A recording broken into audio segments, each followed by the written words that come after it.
কখনো কোনোদিন কারো পারমিশন ছাড়া মোবাইলের গ্যালারি চেক করবেন না।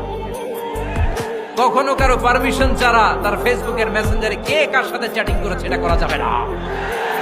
কখনো কারো পারমিশন ছাড়া তার মেইলের ইনবক্স খুলে দেখা যাবে না। কখনো কারো পারমিশন ছাড়া কারো ব্যক্তিগত চিঠি পড়া যাবে না।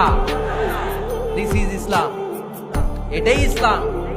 আমরা ইসলামকে শুধু নামাজ আর রোজা আর জিকির আর এই দাড়ির মধ্যে সীমাবদ্ধ করেছি। প্রত্যেকের একটা প্রাইভেসি আছে না নাই? Everyone has privacy and no one should interfere in his privacy or in her privacy. প্রত্যেকের একটা প্রাইভেসি আছে না নাই? মানুষ ছোট হলেও তার একটা সম্মান আছে না নাই? এজন্য ছোট্ট বাচ্চাদেরকে কখনো প্যান্ট খুলতে বলবেন না। অনেকে বলে আরে ছোট মানুষ খোল খোল, আরে তুই খোল, এই খোল খোল খোল, তো আছে না নাই? ওরও প্রেস্টিজ আছে, ওরও সম্মান আছে। খবরদার, everyone has a personal space and no one should interfere someone's personal space. কারো পার্সোনাল স্পেসে যেন আমরা নাক না গলাই। অনেকের বদস্বভাব ফ্যামিলি ম্যাটার নিয়ে, প্রাইভেট ম্যাটার নিয়ে কথা বলে। ভাই কি চাকরি করেন?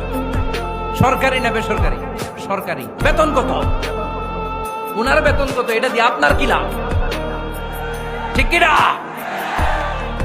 মানুষ একটা দেখলে ভাই বয়স কত, ভাই বেতন কত, ফার্স্ট ইমপ্রেশনে, ফার্স্ট যখন আপনি কারোর সাথে দেখা করবেন, বেতন কত, বয়স কত, এগুলো জিজ্ঞেস করা যাবে? কেউ যখন কারো ঘনিষ্ঠ হয়, বন্ধুতে রূপান্তরিত হয়, তখন এই কথাগুলো। কিন্তু শুরুতেই প্রাইভেট ম্যাটার নিয়ে, পার্সোনাল ম্যাটার নিয়ে খোঁচাখুচি করা যাবে